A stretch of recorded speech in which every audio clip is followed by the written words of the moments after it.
మీ అమ్మ మా అమ్మలా కాదు కదా, పాపం చాలా మంచిది. తనకున్న కసి కోపం లోలోపలే అనగదొక్కి పైకి మాత్రం చాలా మామూలుగా అంది ఆర్నవి. అవును, అందరూ అలా ఉండలేరు, పని ధ్యాసలో పరధ్యానంగా కూతురు మాటకి వంతపాడింది కౌముది. అవును, మీ అమ్మ పోలికలు మా అమ్మకెందుకు రాలేదంటావు? అప్పటికి విషయానికి అర్థమై రాకేం ఎంచక్కా వచ్చాయి. మీ అమ్మే మిమ్మల్ని ఇబ్బంది పెట్టకూడదని తమాయించుకుంటోంది. నువ్వు ఇప్పుడు చూస్తున్నావు మీ అమ్మమ్మని. అప్పట్లో అయితేనా తను చెప్పిన దానికి తేడా చేస్తే మాకు చాకిరేవు పెట్టేసేది. సరదాగా కొన్నాళ్లపాటు మా అమ్మ ఏం చేసేదో నన్ను చేసి చూపించమంటావా? కవ్వింపుగా కూతురిని అడిగింది. ఏం కాదు, అమ్మమ్మ చాలా మంచిది. ఇప్పుడు అలాగే కనిపిస్తుంది. నా పెళ్లి కాకముందు చూడాల్సింది అసలు సిసలు అమ్మమ్మని. నేను నమ్మను, నువ్వు నమ్మవని నాకు తెలుసు. అయినా ఇలాంటివన్నీ అర్థం కావాలంటే నీక్కూడా పెళ్ళై నీలాంటి తిక్కల పిల్ల పుట్టుకురావాలి. ఆమె మాటలో కొంత అసహనం ఉన్నా ఎంతైనా కూతురి కాలిలో ముల్లు దిగితే తను నొప్పితో విలవిల్లాడిపోయే తల్లి కదా. ఆ సాధింపు వెనుక ఒక దీవెన కూడా దాక్కుని ఉంది. అదే మరి. ఏమన్నా ఆ మాటే అంటావు? సర్రున కోపం వచ్చింది ఆర్నవికి. కోపానికేం తక్కువ లేదు. నీ పెళ్ళయ్యాక నేను మంచిగానే కనబడతానులే సనుక్కుంది కౌముది. ఒకరోజు అమ్మా, అరకు వ్యాలీ ఎక్స్కర్షన్కి వెళతాను అడిగింది ఆర్నవి. వద్దులే తల్లి, అసలే చలికాలం. అయినా నాన్న ఒప్పుకోవాలి కదా. నువ్వు సరే అంటే వెళ్ళమన్నాడు నాన్న. ఆయనకేం నాలిక చివరనుంచి అనేసి నా మెడకి చుట్టేస్తారు. మంచి చెడు ఆలోచించక్కర్లేదా? మొన్నే కదా నీకు జ్వరం వచ్చి తగ్గింది. ఇంత వెంటనే వెళ్తే మళ్ళీ జ్వరం తిరగబెడితే ఎంత కష్టం. ఆలోచన లేకపోతే ఎలా? భర్త మీద విసుక్కుంటూ కూతురికి కాదని చెప్పేసింది కౌముది. ఫర్వాలేదమ్మా, ఫ్రెండ్స్ అందరూ వెళుతున్నారు, నాకైతే వద్దనిపిస్తోంది నిష్కర్షగా చెప్పేసింది. అన్నిటికీ అలా అంటావేమిటి? విసుక్కుంది.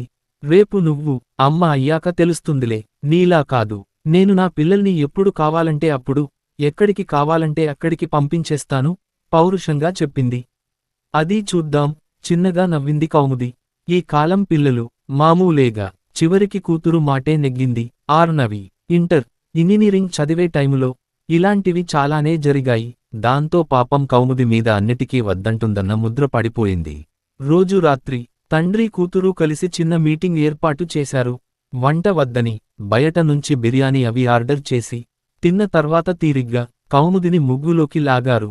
విషయానికి ఏమిటంటే ఆర్నవి ఎంఎస్ చెయ్యడానికి యుఎస్ఏ వెళదామని సరదా పడుతోంది. తండ్రి పెద్దగా అభ్యంతర పెట్టలేదు. కౌముదికి మెల్లిగా విషయానికి చెప్పి ఒప్పించాలనే ప్రయత్నం. నేను చచ్చినా ఒప్పుకోను ఖరాఖండీగా చెప్పేసింది కౌముది. అది కాదమ్మా, కూతురు మాట వినిపించుకోకుండా నువ్వు మాకు ఒక్కదానివి. 4 ఏళ్లలో నువ్వు వెనక్కి వస్తానంటున్నావు కాని అక్కడికి వెళ్లిన వాళ్లెవరూ తిరిగొచ్చిన దాఖలాలు లేవు. నువ్వు పుట్టాక నిన్ను ఒక్కరోజైనా వదిలి ఉండలేదు. ఇప్పుడు నన్ను వదిలేసి ఎలా వెళ్ళిపోతాను అంటున్నావు? కళ్ళనీళ్లు తిప్పేసింది. అది కాదమ్మా, మా ఫ్రెండ్స్ అందరూ వెళుతున్నారు అంటూ రకరకాలుగా తల్లిని కన్విన్స్ చేసే ప్రయత్నం చేసింది ఆర్నవి. ఇప్పుడు నీకు అర్థం కాదులే. నీక్కూడా ఒక చంటిది పుట్టి అది నిన్ను వదిలేసి పోతాను అంటే తెలిసొస్తుంది. అబ్బా, మళ్ళీ అదేమాట అని తల కొట్టుకుని కన్న కూతుర్నే శపిస్తున్నావా అని అడిగింది. ఏం మరి, నీ కూతురు నిన్నొదిలి వెళ్లడం శాపమా? ఇప్పుడు నా కూతురు అమెరికా వెళతానంటే నాకు వరమా? నిలేసింది కౌముది. అది కాదు కౌముది, నీ ఫ్రెండ్ విశాల కూతుర్ని పంపలేదా? పాపం ఆర్నవి సరదా పడుతోంది కదా. అయినా ఈ కాలంలో అమెరికాని దూరం కింద ఎవరూ చూడట్లేదు. మనం కూడా ఎప్పుడు కావాలంటే అప్పుడు వెళ్ళొచ్చు. దాని ఫ్యూచర్ గురించి కూడా ఆలోచించాలి కదా. మీకు దానికి ఇష్టమైతే నన్ను అడిగేది ఏముంది? మీ ఇద్దరికీ నచ్చినట్టు చెయ్యండి. కౌముదికి కష్టం తోచినట్టు అర్థమయ్యింది శ్రోతలకి. అప్పటికి ఊరుకున్న ఆర్నవి అమెరికా ప్రయత్నాలు ఆపలేదు.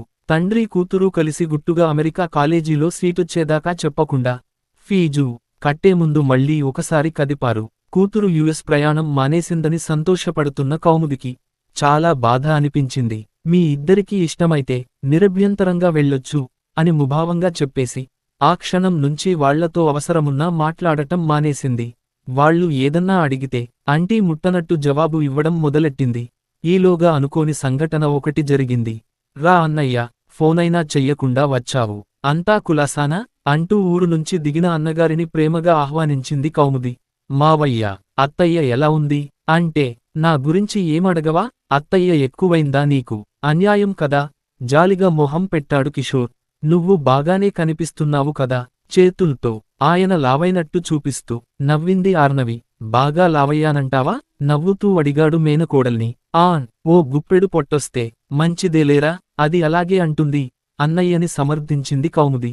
బావగారు లేరా? అబ్బో, అంత గౌరవం ఎప్పటినుంచి నాయనా? అప్పుడే ఇంట్లోకి అడుగుపెడుతూ ఆశ్చర్యంగా అడిగాడు ఆర్నవి తండ్రి.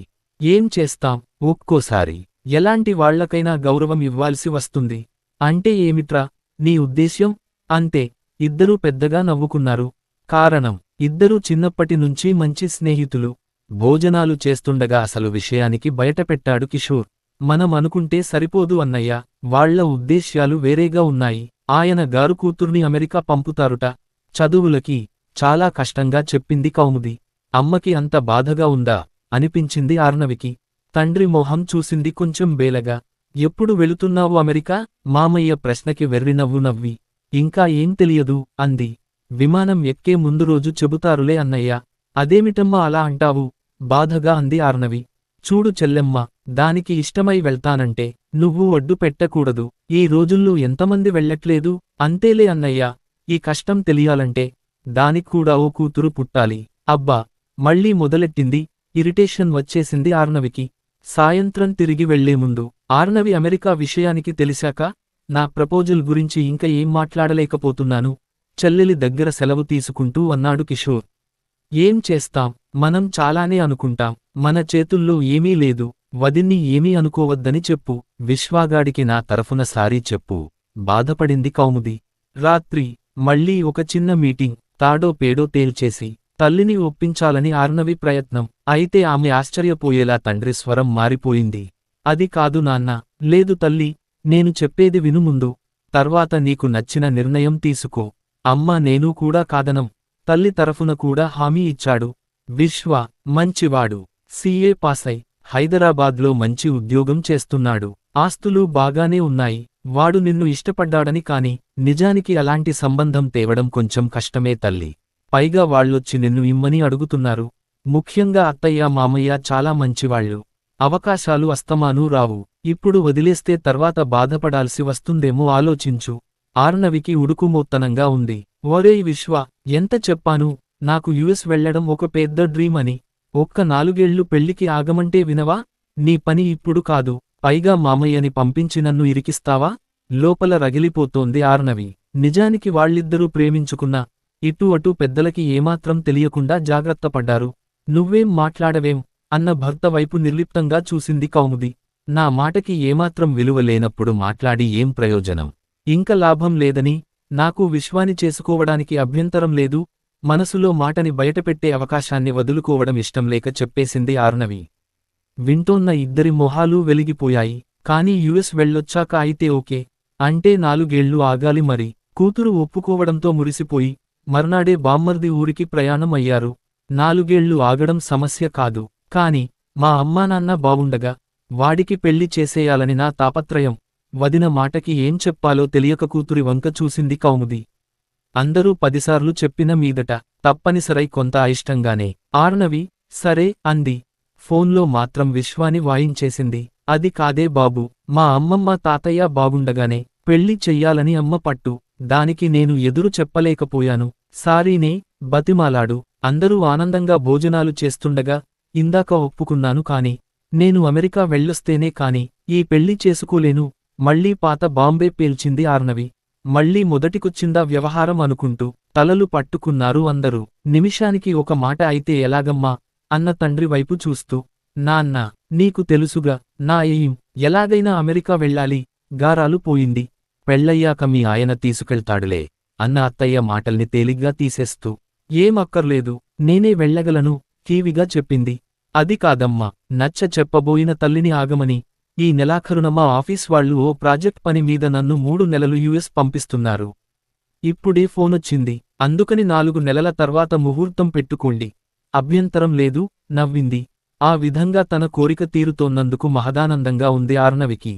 హమ్మయ్య అనుకున్నారు అందరూ. అమ్మా గట్టిగా పిలిచింది ఆర్నవి. అబ్బా, ఎందుకే అలా అరుస్తావు? మొన్ననే పుట్టింది నీ కూతురు. అమ్మకి ఇంత నోరా అని హడిలిపోతుంది అంటూ చేసే పని మధ్యలో వదిలేసి కూతురు దగ్గరికి హడావిడిగా వెళ్లి చూసి పకపకా నవ్వింది కౌముది. ఏం ఆరిందావే బుగ్గలు నొక్కుకుంటూ అడిగింది. చూశావా, అప్పుడే అమ్మతనం పొంగుకొచ్చింది. నీ కూతురి చెవులు మూసి మరి నా చెవులు చిల్లులు పడేలా అరుస్తున్నావా? బావుంది తల్లి, సరేలే కాని ఇలారా దగ్గరికి పిలిచింది ఆర్నవి. ఏమైందమ్మా? ఏదైనా ఇబ్బందా? సిజేరియన్ అయి ఎన్నాళ్ళో అవలేదు, నొప్పిగా ఉందా? గాబరా పడింది తల్లి మనసు. ఏం లేదులే, ముందు ఇక్కడ కూర్చో. తల్లి చెయ్యి పట్టుకుని మంచం మీద పక్కనే కూర్చోపెట్టుకుంది. చెప్పు తల్లి, ఏమిటి విషయానికి? ఏం లేదన్నాను కదా విసుక్కుంటూ అమ్మని దగ్గరికి తీసుకుని కౌగిలించుకుంది. ఏమైంది నీకు? కూతుర్ని ఆప్యాయంగా హత్తుకుని అడుగుతూ మధ్యలో గమ్మున గుర్తొచ్చి ఆగు ఆగు, చంటిదానికి పాలిస్తున్నావు, అది నలిగిపోతుంది, దూరం జరగబోయింది, దాన్ని నేను చూసుకుంటున్నానులే, నువ్వు కదలకు ఆజ్ఞ జారీ చేసింది. ఏమైంది నాన్న? మీ ఆయన గుర్తొచ్చాడా? లాలనగా అడిగింది. మధ్యలో వాడెందుకు? విసుగ్గా అంది. మేనల్లుడు కాబట్టి నేను వాడు అనొచ్చు, నువ్వు అలా అనకూడదు, దాంతో సరిపెట్టా సంతోషించు. నీ ఎదురుగా వాణ్ణి తిడితే ఊరుకోవు కదా? నవ్వింది. చాల్లే, ఊరుకో. ఇదివరకైతే నీకు బావ అవుతాడు కాబట్టి మీరు ఎలా పిలుచుకున్నా పట్టించుకోలేదు, వాడిప్పుడు నీకు మొగుడు, అందరి ఎదురుగా అలా మాట్లాడకు, తప్పు పడతారు, ముద్దుగా విసుక్కుంది. సరే కాని విషయానికి ఏమిటో చెప్పు. 2 నిమిషాలు మౌనం. ఏమైందమ్మా? ఎందుకు ఏడుస్తున్నావు? కంగారుగా అడుగుతూ దూరం జరుగుతున్న తల్లిని ఇంకా గట్టిగా హత్తుకుని ఉండు, వదలకు, చిన్నగా అరిచింది. చంటిదాన్ని చూసుకో, నలిగిపోగలదు, జాగ్రత్త చెప్పింది తల్లి. నాకంటే పాపే ఎక్కువైంది నీకు, గారంగా విసుక్కుంది ఆర్నవి. అంతే కదా మరి, నాకీ బుల్లి బంగారమే ఎక్కువ అని నవ్వింది. ఇంతకీ విషయానికి ఏమిటో చెప్పు. ఎవరి మీద ఈ బెంగ? నా చిన్నప్పటి నుంచి అస్తమాను నువ్వొక మాట అనేదానివి, గుర్తుందా? మెల్లిగా అడిగింది. ఏమో చాలా అనే ఉంటాను, ఒక మాట అంటే గుర్తు రావడం లేదు. కూతురు అంత ఎమోషనల్ అవడం మొదటిసారి చూస్తోంది కౌముది. ఆ మాట మొదట్లో కొన్ని రోజులు నేను పెద్దగా పట్టించుకోలేదు, కాని అదే మాట రిపీటెడ్గా నువ్వు అంటుంటే నేను 10th క్లాసులోకి వచ్చినప్పటి నుంచి లెక్కపెట్టి నోట్ చేసుకోవడం మొదలెట్టాను. నువ్వు ఆ మాట నేను లెక్కపెట్టడం మొదలెట్టాక మొన్నటి వరకు 1116 సార్లు అన్నావు తెల్సా? డేట్లతో సహా రాసి పెట్టుకున్నాను. అవునా? ఆశ్చర్యపోయింది కౌముది. ఏం మాట అది? ఏమన్నా తిట్టా? అర్థం కాలేదు. నువ్వు బంగారు తల్లివి. తిట్టడం కాదమ్మా, అది దీవెన, అమ్మని ముద్దు పెట్టుకుంది ఆర్నవి. కూతురులో మరో కోణం చూస్తున్న కౌముది మనసు కరిగిపోయింది. చిట్టి తల్లి, ఏమని దీవించాను? కళ్ళనీళ్లు ఆపుకుంటూ అడిగింది. అన్నిసార్లు అన్నా, నీకు గుర్తురాలేదు అంటే చిత్రంగా ఉందమ్మా అని నవ్వి. అస్తమాను అనేదానివి, నీకు అమ్మ అయ్యాక అర్థమవుతుందిలే అని ఆర్నవి గొంతు గద్గదమైంది. ఇదిగో అయ్యాను కదా, ఒళ్ళో ఉన్న పసిగుడ్డుని చూపిస్తూ, ఇప్పుడు అర్థమయ్యిందమ్మా అని మళ్ళీ అమ్మని వాటేసుకుంది. నిన్ను చాలా ఇబ్బందులు పెట్టాను, నన్ను క్షమించు, పిచ్చిదాన్లా మాట్లాడకు, నువ్వు బంగారు తల్లివి, పిల్లలన్నాక అలాగే ఉంటారు, ఉండాలి కూడా. బాలింతరాలివి, వెర్రిమొర్రి ఆలోచనలు పెట్టుకోక ఆనందంగా ఉండు, ప్రేమగా విసుక్కుంది. అమ్మవి, అంతకంటే ఏమంటావులే, చూడచక్కని మనవరాల్ని ఇచ్చావు, ఇంకేం కావాలి అంటూ తను కూతుర్ని ముద్దు పెట్టుకుంది కౌముది. అప్పటి వరకు ఊరుకుని మన్న మనవరాలిని తన ఒళ్ళోకి తీసుకుని, ఇదిగో మనవరాలా, మీ అమ్మ నన్ను ఎంత ఏడిపించిందో దానికి రెండింతలు నువ్వు ఏడిపించాలి, గుర్తుంచుకో అంది చంటి గుడ్డుని ముద్దెట్టుకుంటూ. ఇప్పుడే కదా నేను ఏమీ ఏడిపించలేదన్నావు? బిత్తరపోతూ అడిగింది ఆర్నవి. పాపం, నీకు క్లీన్చిట్ ఇచ్చేశాననుకుంటున్నావా? అదేం కాదు, ఇదిగో ఈ బుడంకాయ్ పుట్టిందిగా, నా కక్ష అంతా ఇది తీర్చుకుంటుందిలే. తల్లులిద్దరూ నవ్వుకున్నారు ఆనందంగా. అమ్మమ్మ చేతిలో ఉన్న చిట్టితల్లి కూడా ఏడుపు మానేసింది, ఏదో అర్థమైనట్టు. చంటిది పుట్టి 1 నెల అవుతోంది. అర్ధరాత్రి మనవరాలి ఏడుపుకి మెలకు వచ్చింది కౌముదికి. ఓర కంటితో పక్క మంచం మీదకి తొంగి చూసింది. తను లేచి పాపని ఉరుకోపెట్టాలనుకున్నా, హైదరాబాద్ వెళితే ఇవన్నీ ఎలాగూ ఆర్నవి ఒక్కర్తే పడాలి కదా, అందుకే అలవాటు అవని అనుకుని ఊరుకుంది. అప్పటికే గాఢ నిద్రలోంచి లేచి పిల్లకి పాలు ఇవ్వడానికి సమాయత్తమవుతూ విసుక్కుంటున్న కూతురి కష్టం చూసి ముందు జాలి అనిపించిన ఆమె అన్న మాటకి మాత్రం మురిపెంతో కూడిన పెద్ద నవ్వు వచ్చింది కౌముదికి. అయితే పైకి మాత్రం నవ్వకుండా బలవంతాన ఆపుకుంది. లేకపోతే కూతురి విసుగు తన మీదకు మళ్ళీపోయే ప్రమాదం ఉంటుందని తెలుసు. అబ్బా, అర్ధరాత్రి లేదు, అపరాత్రి లేదు, ఎప్పుడు పడితే అప్పుడు ఆకలేనా? పగలంతా నిద్రోతావు, నన్నేడిపించడానికి రాత్రి ఆటలు మొదలెడతావు. ఇప్పుడు కాదులే, ఓ 25 పోని, నీకన్నా 100 రెట్లు ఎక్కువ తిక్కల కూతురు నీకు పుట్టి ఇలాగే ఏడిపిస్తే అప్పుడు తెలిసొస్తుందిలే అంటూ ఇంకా లోకం తెలియని చంటిగుడ్డు మీద విసుక్కుంటోంది ఆర్నవి.